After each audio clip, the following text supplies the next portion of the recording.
For the next 30 minutes, we will explore the unexplained. From mysteries beyond our galaxy to ghostly phenomena in our own backyard, we will dive into our psychic abilities and explore everything from conspiracies to the just plain weird. Welcome to 30 Odd Minutes. If the truth is out there, we will find it. But only by sheer accident. Yeah! All right. Welcome to 30 Odd Minutes. Great to have you back, Oddballs. We love you. We're so happy you're here in the woods of Pennsylvania with us tonight. That's where we've landed the mothership, because tonight we're talking about Pennsylvania Bigfoot, which is a subject near and dear to my heart because I once lived in Pennsylvania. Did you know that? No, I did not. I lived in central Pennsylvania for a number of years. Miss you guys.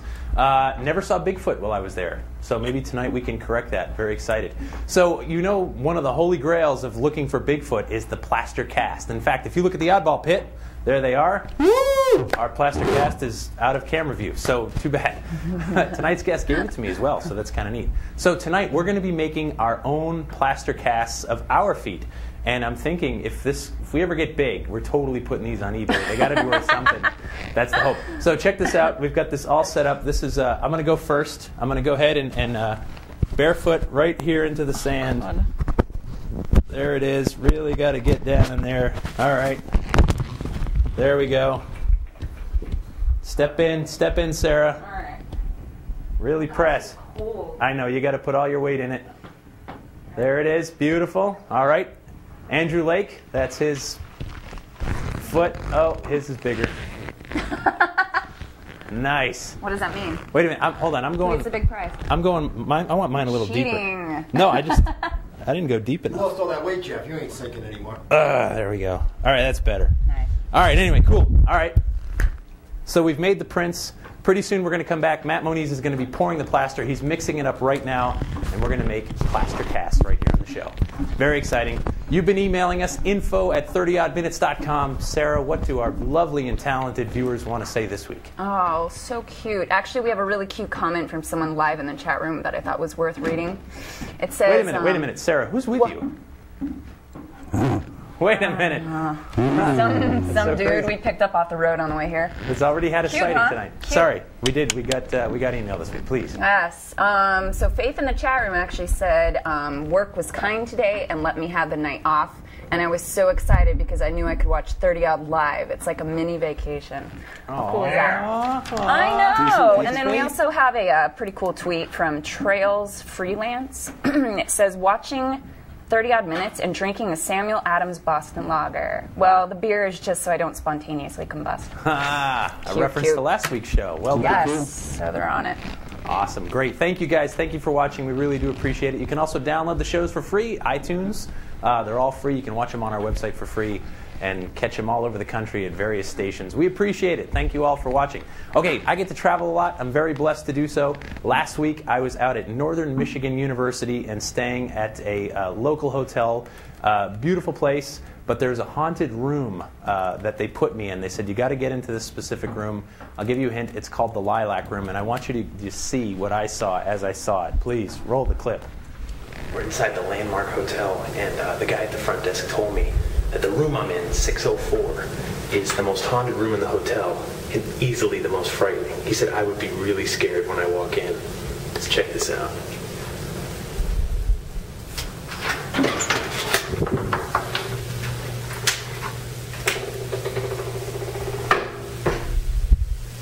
Oh my God.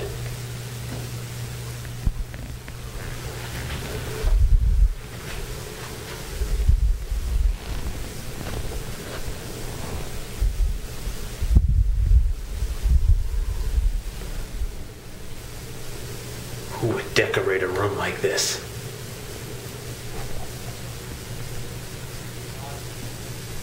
Getting out of here. Frightening experience. Thank you to the folks at Northern Michigan University. I appreciate it. Had a lot of fun with you guys. A lot of great ghost hunts. All right. Matt is now pouring the plaster into our footprints. Check this out. There he is, working his magic. Matt, how's it going? Slowly, but there. Slowly but there. All right, so he's mixing it up. I'm telling you, these might go for small money on eBay. I'm thinking pennies. And with shipping, it would probably add up to dollars. Hopefully buys beer. But that's all we want is a little beer money. Is that so much to ask? So, yeah. So Bigfoot footprints, we're going to be talking about that tonight. And what a great guest we have to do it. Tonight's guest is the director of the Pennsylvania Bigfoot Society. And since age 14, he was inspired by paranormal researcher Stan Gordon to pursue cryptozoology. And by '97, he began active field investigations.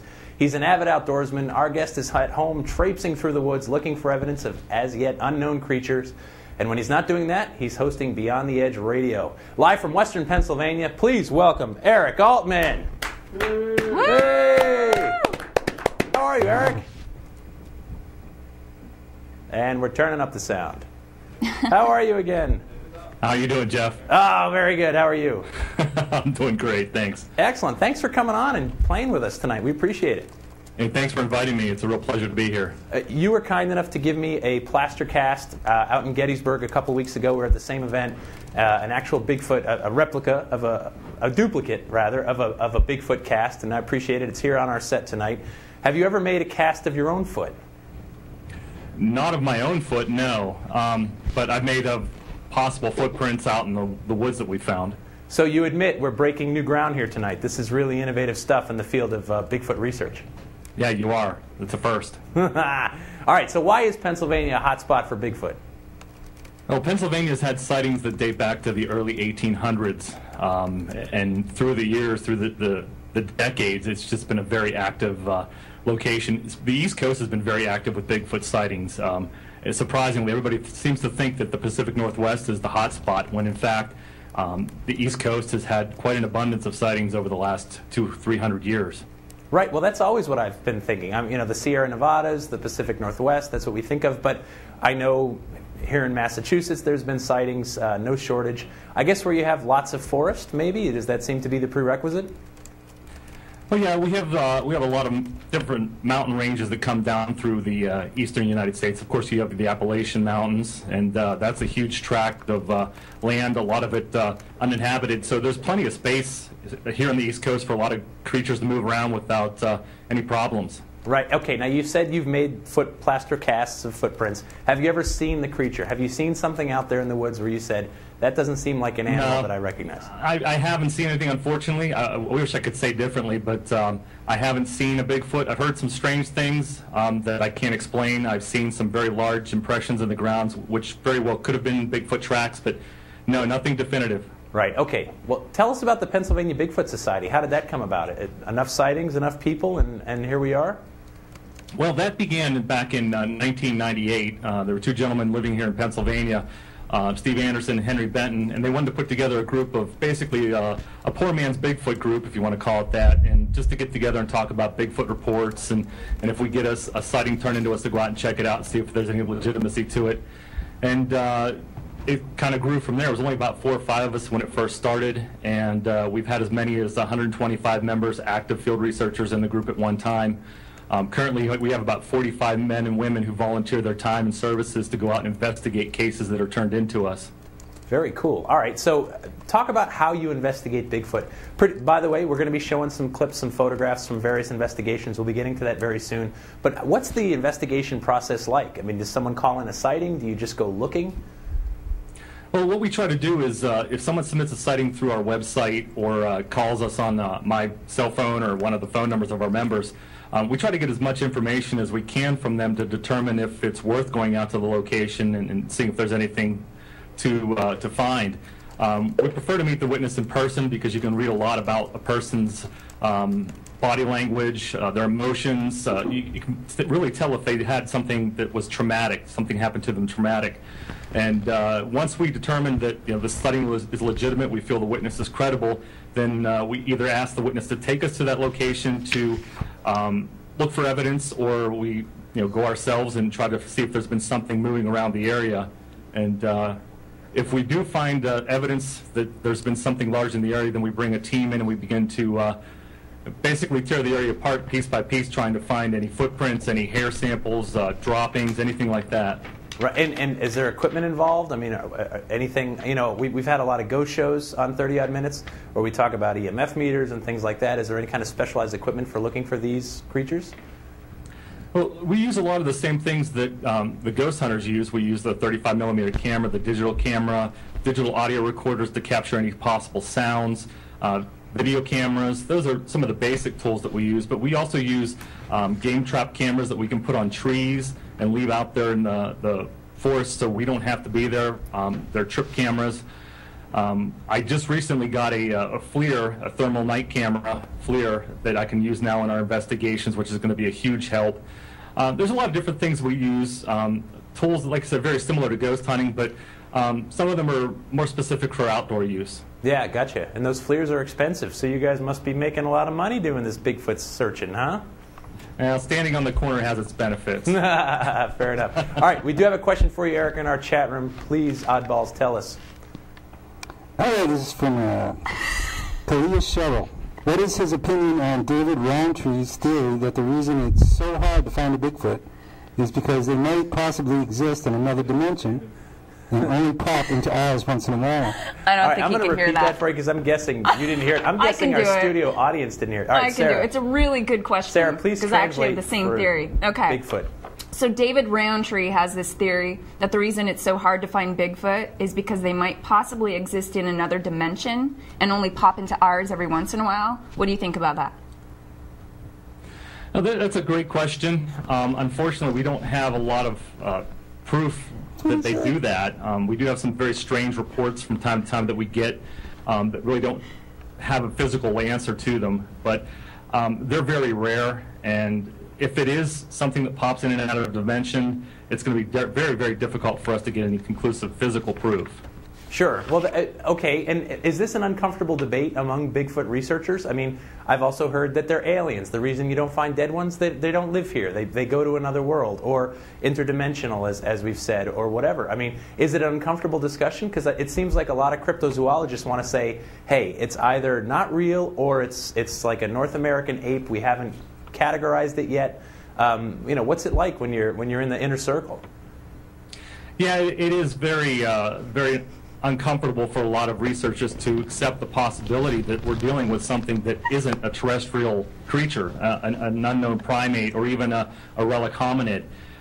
Folks are just real reluctant to look at that possibility that they might be aliens or they might be from another dimension.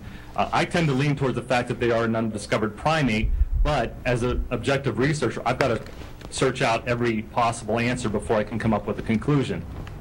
All right, fair enough. Okay, let's talk about some of the cases. You were kind enough to send us a bunch of photos. We only have a few we can show. Talk to us first about this Chestnut Ridge case. Here's what's interesting to me. When people think about Bigfoot sightings, they think about out in the forest, in the woods, in the middle of nowhere, far away from people. And this was downtown, Uniontown, Pennsylvania, correct? Yeah, this happened in July of 2009 in Uniontown, Pennsylvania. A woman was driving home. It was a Friday evening, about 6:30 in the evening. She was driving home from work, heading north on one of the main streets there, as you can see in the picture, and passing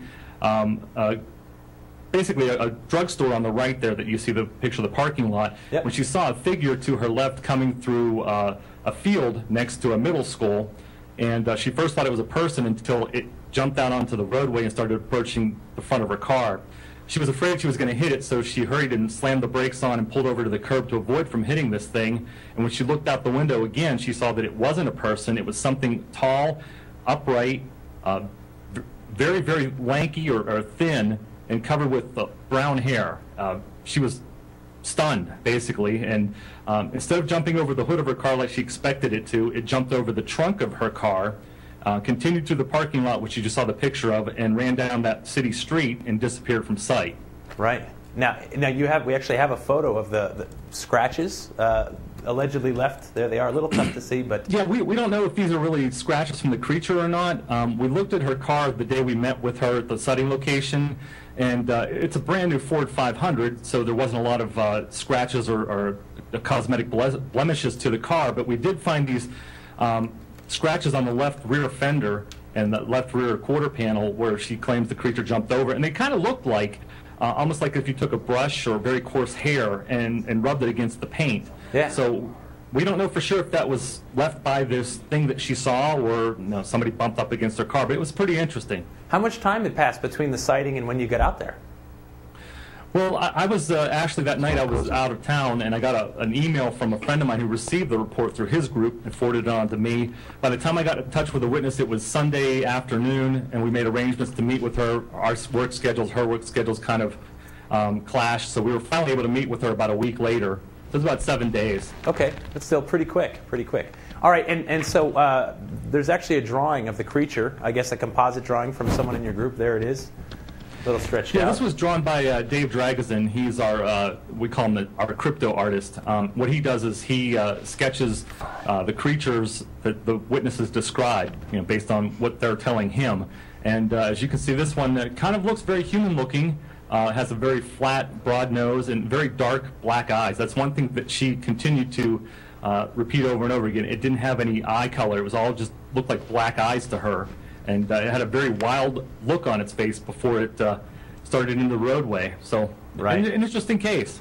Right, and we have this final photo of about where the creature ran off up down the street there. Yeah, that's the side street that it ran down and disappeared from sight. So we're still not sure if anybody else in that area saw the creature that night. But again, a very interesting case. And as far as wildlife is concerned, or rural area, it's only about a 4 or 5 mile as a crow flies from where she had her sighting to the Chestnut Ridge mountain range. Yeah. So now, how rare is it to find a creature like this being seen in a settled area? I mean, with all that human activity.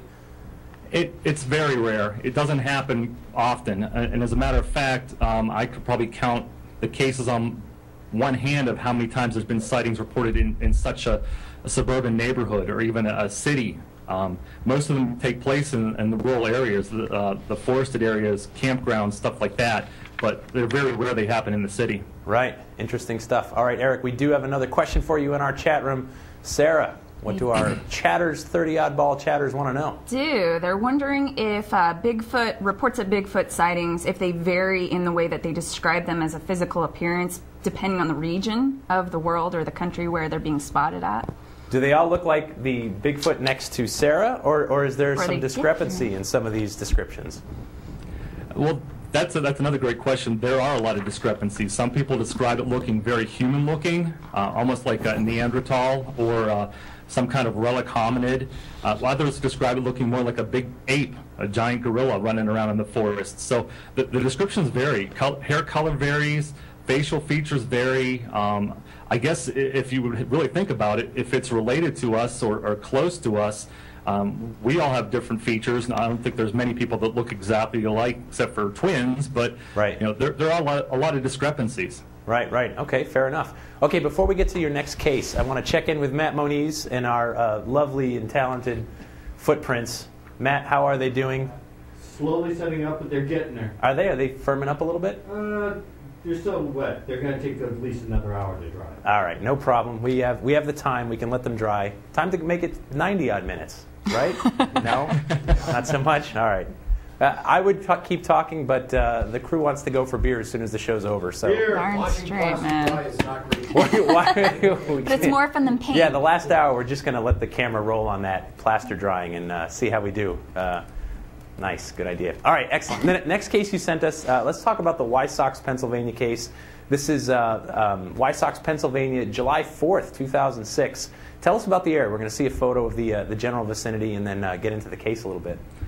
Well, this is more of a rural area, northeastern Pennsylvania, right along the New York border. And this case came in from a family who was out on the 4th of July engaging in the area festivities for the Independence Day. They arrived home about 10:30 at night and pulled into their driveway and walking up the driveway to the back of the house. And as you saw that picture, there's a huge forested area behind their home, almost 50,000 acres of forest. And in that forest area, they began to hear these loud screams that the father described as sounding like King Kong. Huh. They were loud and powerful. And they were coming from 3 different locations. It was almost as if these screams were answering each other. Right. It went on for about 15, 20 minutes, and the family just eventually had enough of it, so they went in the house. The next day, the children decided to go out into the woods to see what they could see and see what might have made these sounds. And when they were out there hiking through the woods, they came upon a very gruesome discovery. And we're going to show when that I first saw in the just a pictures, minute. I was very stunned at what they had found.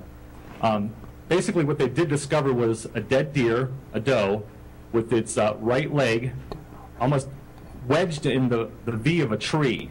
Like something had either put it there or it jumped into the tree itself and got stuck. But that's not the gruesome part about it. The gruesome part about it is the back end of the deer, as you can see in that picture there, was completely ripped off.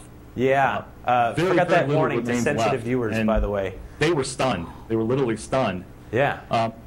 Upon searching the area a little bit further, they did find some very large possible human-like footprints in the ground. They measured them. They were very large impressions, about 17 inches in length, and they were assuming that it was possibly this deer was killed by a Bigfoot creature. Interesting. So now, tell us about stacking. You sent us a photo. We're going to show this one. There it is. So, what is stacking? It looks like just a pile of trees to me, or is it deliberate? Right. What researchers like myself are speculating is that these stackings are either some kind of territorial markings or possibly nesting areas where they build to bunker down for the night, or I should say hunker down for the night, not bunker down. But right. We're not really certain what they mean, but they seem to turn up in areas where there are Bigfoot sightings or activity going on. And a lot of them, they could probably be ruled out by nature, wind, rain, storm, stuff like that. But there are a lot of them that are found that really can't. They're intricately weaved together, and branches are placed on top of each other. And it's almost like something that purposefully is putting a structure together. We find this quite often. And this was the case with Wysox, correct? Right. In that particular area, the family did find several of these tree stackings and structures, and some of the smaller sapling trees were actually ripped out of the ground, roots and all, and they were just tossed around like matchsticks. Now, here's what's interesting. You also found what you believe to be footprints, and we have some photos of those as well from Wysox. Check this out. There's one. Your toenails look lovely, by the way, Eric. Those are that's a great shade for you. Yeah, that color of red on me looks good, doesn't it? Yeah, that's really nice. Actually, this is taken by one of the children who went out looking that next morning to see what the screaming was caused by, and they found these large tracks, possible Bigfoot tracks, near the carcass of the deer. And they found two of them that they took pictures of, and as I said, they measured them about 17 inches in length. Right, interesting. And so, you talk about the screams. We had Don Keating from Ohio Grassman episode of 30 Odd Minutes, gosh, over a year ago now. And he played for us some of the recordings that he had captured out in the woods. And, I mean, they turn your stomach. I mean, they're blood-curdling. They're not like any animal that I've heard anyway. But I'm sure it's quite frightening to be too close to that and not know what's making it for sure. So, yeah, crazy stuff. Thank you for the photos. We do have another question for you, please. Sarah, Bigfoot, whoever's ready. Yeah. No, we got it. So they're wondering if there's any documented physical attacks from Bigfoot, or do they tend to be more docile type of creatures, or both? Well, Sarah wasn't paying attention to that deer photo ripped in half. Clearly. I tried to block it from my mind. I'm still traumatized. Thank you so That was much. pretty brutal. But yeah, okay, what about like human attacks? Do we have any cases of humans being attacked by these creatures? Very, very few, if they can even be called attacks. There's only 2 cases in history that I'm aware of where these creatures have attacked human beings, and it's been after human beings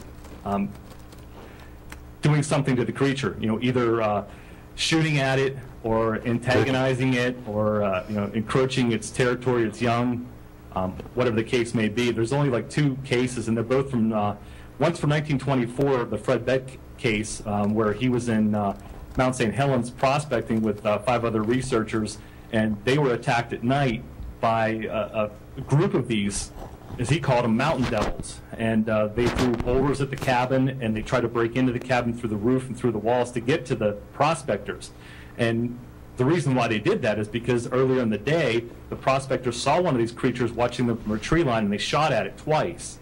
So a provocation, in turn, brings violence from these Bigfoot creatures. Right. Understood. The other is from the 1850s, I guess, because the actual story was told to our former president, Teddy Roosevelt. He wrote about it in the book Wilderness Hunter. This case was interesting because it talked about a trapper named Bauman who told the story to President Roosevelt. And it was he and another trapper, a friend of his, went into a remote mountainous area in Idaho, and they were, I wouldn't say stalked, but they were harassed by an upright creature, and they shot at it too. And on the third day of trapping in the area and having enough encounters with this creature, they decided to leave. And Bauman went out to collect the traps. His partner stayed back at the campsite to collect all the camping gear, put it together so they could leave. And when Bauman returned with the traps, he found his partner dead with these huge fang marks in the side of his neck broken, and these large human footprints all over the ground around the body. So those are the only two real, I guess you could call them documented cases of Bigfoot attacking someone. Other cases we really don't have documentation on. Right, right. Interesting. Okay, let's talk about, we only have a few minutes left. Let's talk about this Clearfield case quickly. This is a place where you and your group go as kind of like research ground, training ground, right? But sometimes you find stuff. Tell us about that. Right. This is an area that's had historically a lot of sightings, a lot of encounters, a lot of activity. So we go up there and we are proactive and get out in the field and try to find evidence, footprints, have experiences, record the sounds, and take a lot of video and photographs. Well, this one occasion, the photos that I sent you in October of 2009, while we were up there in that area, we found a field that had some broken pine trees that looked like something either climbed up the tree or purposely broke the tops off. Right, and we have some of those photos. Of each of the pine trees, we discovered this large strands of hair, maybe 3 to 4 inches in length. And they were dark brown in color, but they began to lighten up as they got towards the tip of the hair. And there was about 6 or 7 strands on each branch that we found. And we, with the help of a wildlife biologist we work with, we were able to collect it. And currently he's processing the hair, having it analyzed. And once we make a determination that it can't be matched through microscopic testing, we're going to try to find someone to do some DNA testing for us. Very interesting. And you also showed us the picture of this uprooted tree. So are these creatures just leaving a mark, tearing up the ground for no good reason, or was it Christmas and they wanted the tree? Maybe they're Christian. Anything's possible. Come on. What, have you explored the Christian theory yet? No, we haven't. Maybe he's mad at Santa Claus. We are breaking a lot of new ground here tonight. Proud to be a part of this. All right, let's get to the heart of it. What do you think this thing is? Are you leaning toward undiscovered primate? Are you leaning toward something more paranormal? Well, some days I'm leaning towards the undiscovered primate. Some days I'm leaning towards more paranormal because there's so many questions that go unanswered. Like, why don't we have a body? Why don't we have more conclusive evidence? Why hasn't this thing been discovered? But other days, I think that it is some kind of primate that hasn't been discovered because some of the evidence that we've collected comes back as matching a primate, but not a known primate. And we find footprints all over the world. They've been casted. I mean, you've seen them. You have one in your collection now. Yep. And, so it does leave physical evidence. So I'm kind of torn as to what it is. I used to be a full flesh and blood believer, it's a giant ape, but anymore there's a lot of questions that still have me wondering. Yeah, right, fair enough. But yet this thing does occur. The sightings come in from all over the world. My friend Brendan, who's a bit of a redneck, hello Brendan, he lives in West Virginia. He once made the point that there's no way Bigfoot's in West Virginia because we invented dynamite fishing and someone would have killed that son of a gun by now. So maybe he's right. Maybe, can't promise there's hunters out there. But the stuff makes the news, of course. The hoax a few years ago in the freezer, which we pay homage to in our intro. And still these sightings come up again and again. Eric, we've come right up to the end of the show. Anything coming up real quick for you? I'm going to be speaking around the country throughout the summer and throughout the fall at different conferences and events, much like the one that you and I were at 2 weeks ago. And, I do the radio show every Sunday night that folks can tune in and hear what's going on with Bigfoot and other paranormal topics. And I keep myself pretty busy with that stuff. Sounds great. Eric, thank you so much. We will have links to your website from ours. Folks, thank you for listening. Oddballs, Matt Moniz, and of course, Bigfoot, thank you for joining us live in the studio. Sorry we didn't get to your interview, but we found Eric more interesting. Appreciate it. Good having you here. Good having you here. Till next time, folks, stay odd. Woo! Oh.